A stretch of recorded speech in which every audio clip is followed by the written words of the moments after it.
गुढीपाडवा जसा जसा जवळ येतो तसा एक प्रश्न समाजात निर्माण होतो. छत्रपती संभाजी महाराजांचा मृत्यू हा मनुस्मृतीनुसार झाला आणि राजांच्या हत्येचा आनंद म्हणून ब्राह्मणांनी गुढी उभारण्यास सुरुवात केली. त्यामुळे गुढीपाडवा हा सण साजरा करू नये असे म्हणतात. मग नेमका काय आहे सत्य इतिहास जाणून घेऊया आपल्या आजच्या व्हिडिओच्या माध्यमातून.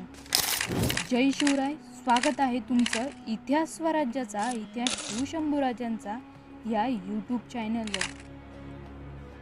गुढीपाडवा हा हिंदू दिनदर्शिकेनुसार चैत्र या पहिल्या मराठी महिन्याच्या पहिल्या दिवशी साजरा केला जातो.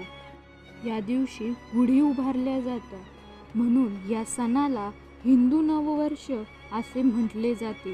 हिंदू धर्मातील 3.5 मुहूर्तापैकी हा एक मुहूर्त आहे आणि या दिवशी सगळी नवीन आणि शुभ कार्य केली जातात.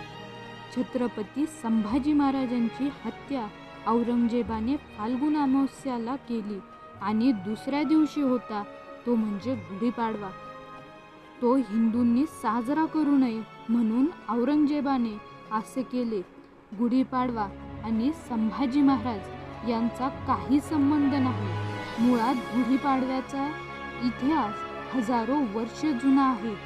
शालिवाहनांच्या विजयाचं प्रतीक म्हणून गुढीपाडवा महाराष्ट्रात इसवी सन पहिल्या शतकापासून साजरा होत आलेला आहे. महाभारतामध्ये सुद्धा आपल्याला गुढीपाडव्याचा उल्लेख पाहायला मिळतो. 12व्या शतकामध्ये संत ज्ञानेश्वरांनी ज्ञानेश्वरी लिहिली, त्यामध्ये देखील गुढीचा उल्लेख आलेला आहे. तो असा: अधर्माची अवधी तोडी, दोषांची लिहिली फाडी, सज्जना करवी गुढी, सुखाची उभारावी. संत तुकाराम महाराजांच्या अभंगामध्ये देखील गुढीचा उल्लेख आलेला आहे. तो असा: गोकुळच्या सुखा, अनंत पार नाही लेखा, बाळकृष्ण नांदा घरी, आनंदल्या नरनारी, गुढिया तोरणे करिता कथा गाणे, तुका म्हणे छंदे, येणे वेधिले गोविंदा. याशिवाय संत ज्ञानदेव महाराज, संत जनाबाई, संत चोखामेळा व लीलाचारित्रामध्ये सुद्धा गुढीचा उल्लेख आहे.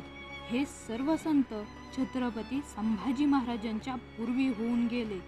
काही ऐतिहासिक कागदपत्रांमधून सुद्धा आपल्याला गुढीपाडवा फार पूर्वीपासून सुरू आहे हे कळते. इसवी सन 1631 मधील एक निवाडापत्र आहे.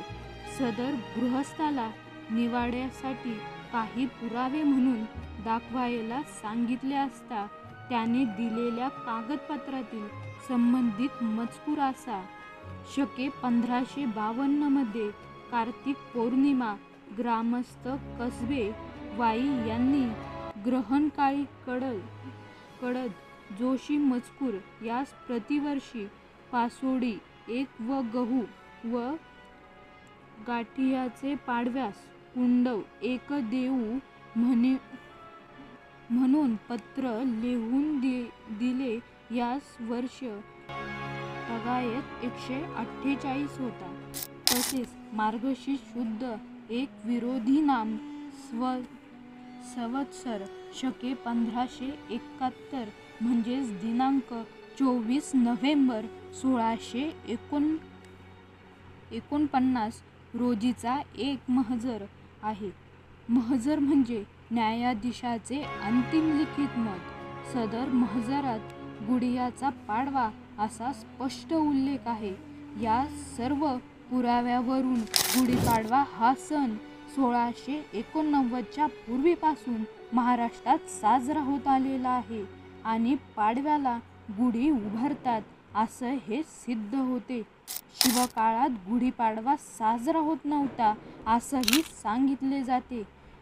कोणत्याही ऐतिहासिक कागदपत्रांचा अभ्यास न करणारे लोक असे विधान करतात. शिवकाळात गुढीपाडवा साजरा होत असल्याचा पुरावा आहे. 4 एप्रिल 1674 रोजी नारायण शेणवी यांनी मुंबईच्या गव्हर्नरला पत्र लिहिलं. त्यामध्ये तो लिहितो, मध्यंतरी निराजी पाडव्याला 28 मार्च आपल्या घरी आला. संदर्भ शिवकालीन पत्रसार संग्रह. याचाच अर्थ इतर सणाप्रमाणे गुढीपाडवा देखील शिवकाळात महत्त्वाचा सण होता. या सर्व संदर्भातून आपल्याला स्पष्ट होतं की छत्रपती संभाजी महाराज आणि गुढीपाडवा यांचा काहीही संबंध नाही. तुम्हाला आणि तुमच्या परिवाराला गुढीपाडव्याच्या शिवमय आणि भगव्या शुभेच्छा. धन्यवाद.